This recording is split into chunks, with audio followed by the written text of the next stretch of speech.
dilakukan. Nah, ini yang paling penting. Kami akan melakukan rangkaian upaya hukum. Upaya hukum pertama adalah untuk membuat laporan kepada salah seorang hakim, ya.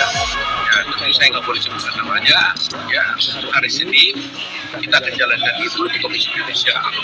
Setelah itu kita juga akan melaporkan orang ya yang kami duga menghilangkan barang bukti. Ya. Kemudian setelah itu minggu berikutnya kami juga akan melaporkan orang yang kami duga merekayasa CCTV. Selanjutnya kami juga akan melakukan tindakan untuk melaporkan orang yang kalau yang diduga menghalang-halangi dilakukannya otopsi. Itulah rangkaian upaya hukum yang akan kami lakukan. Setelah itu kami akan melihat waktu tepat kapan kami akan mengajukan mereka, apakah di tengah-tengahnya, apakah di akhirnya. Advokat Indonesia yang mau membela Jessica ketika Kak Re menyampaikan bahwa dia itu pernah ketemu Jessica, dan juga ada Pak Anton yang mengenalkan Kak Re ke Jessica, dan Pak Anton tuh bilang kalau ini kasihan loh, masih muda, dia nggak bersalah, tapi dia ada di sini. Sumpah itu aja sedih banget guys, aku sumpah pas aku nonton aku nangis jujur. Pokoknya aku emang sedih banget sampai Kak Ari tuh bilang kita tuh menghadapi tembok yang besar gitu. Jadi Indonesia dan seluruh advokat di seluruh Indonesia tuh harus bersatu membela dan mendukung Jessica gitu. Ya ternyata emang sebesar itu guys temboknya gitu, sehingga Jessica tuh bisa masuk ke dalam situ. Ternyata ada tembok yang benar-benar tidak, sampai orang-orang tuh nggak bisa menembus, sampai Pak Oto itu tidak bisa menembus temboknya waktu itu gitu.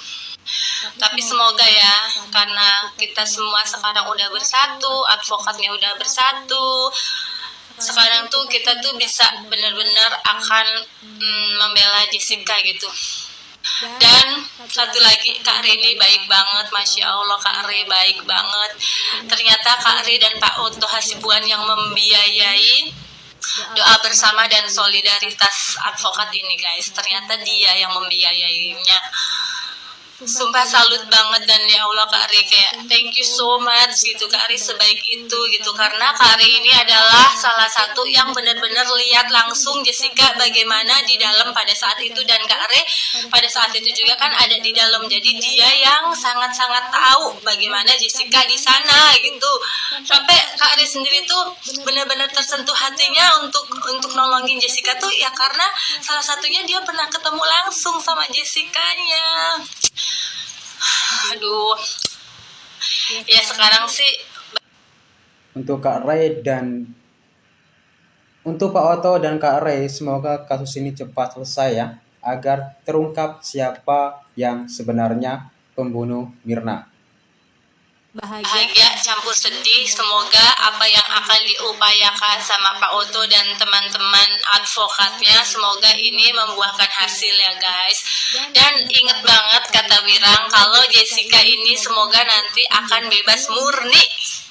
Dan saat ini hari Senin nanti yang akan diupayakan sama Bang Oto sebelum mengajukan PK itu ada 4 guys. Yang pertama adalah dia akan melaporkan hakim yang memvonis Jessica 20 tahun, itu yang akan dilaporkan.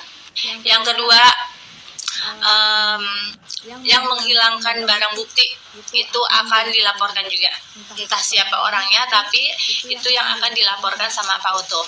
Dan yang ketiga adalah yang merekayasa CCTV, entah itu siapa juga, tapi diyakini kalau CCTV itu adalah rekayasa, karena CCTV yang dikasih pada saat persidangan itu bukan CCTV murni, tapi CCTV itu udah direkayasa.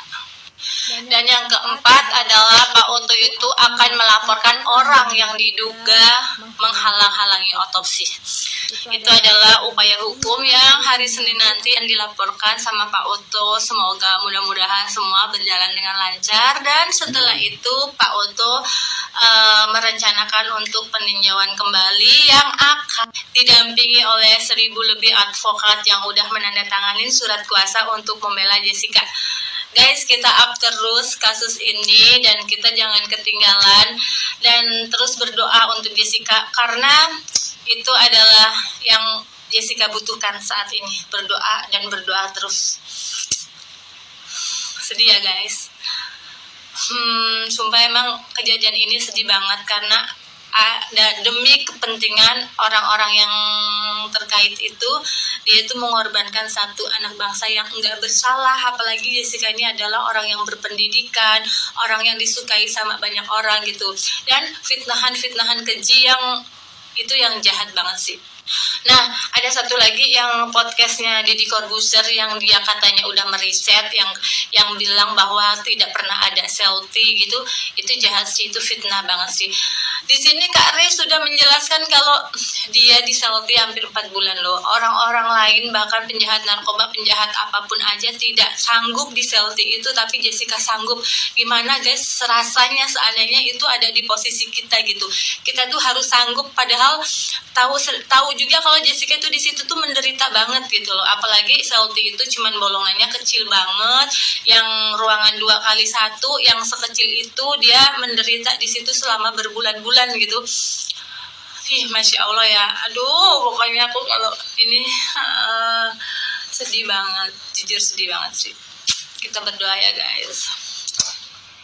Jadi bagaimana penilaian seorang saksi ahli? Bagaimana seorang saksi ahli bisa dipercaya kalau dia aja melanggar hukum? Nih, statementnya gue cuplik ulang nih di salah satu video di TikTok juga, biar kalian ingat gitu ya. Bapak jaksa yang terhormat tuh pernah ngomong kayak gitu. Bagaimana cara penilaian keterangan seorang ahli? Bagaimana dia bisa dipercaya kalau dia pelanggar hukum? Betul. Di sebelah itu kan ada Prof Edi tuh, aduh jangan bilang Prof deh. Ada tersangka Edi gitu kan ya, tersangka gratifikasi Edi. Nah, itu bapaknya ngomong gitu, bapak jaksa. Di sebelahnya saksi ahli yang melanggar hukum. Apa nggak langsung kena mental tuh bapak tersangka Edi? Kocak banget, yang udah masih jauh-jauh deh lu nyari saksi ahli. Saksi ahli itu harus jangan melanggar hukum. Ini sebelah lu, nggak usah nggak kelihatan yang melanggar hukum. Kasus kopi cyanida adalah beredarnya foto wajah Mirna berwarna biru dan merah. Sebelum Pak Jaya, seorang ahli patologi forensik RSCM bersaksi, beredar foto wajah Mirna yang membiru. Pak Jaya mengatakan bahwa orang yang meninggal karena keracunan cyanida mukanya akan merah, bukan biru. Pak Jaya ini adalah dokter yang melihat wajah Mirna 2 jam setelah meninggal. Ia melihat bahwa muka Mirna berwarna biru. Namun setelah ia bersaksi, muncullah foto yang sama dengan muka Mirna berwarna merah. Selanjutnya, kejanggalan yang ketujuh. Ada ahli yang memberikan label orang jahat kepada Jessica hanya dengan melihat raut wajah, yang mana itu merupakan teori usang.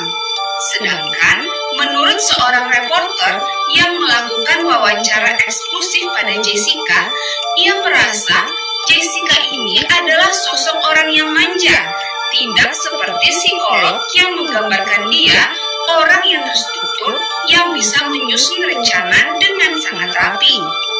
Kejanggalan 8 adalah rekaman CCTV polisi keluar masuk kafe dengan membawa bukti sudah dihapus permanen.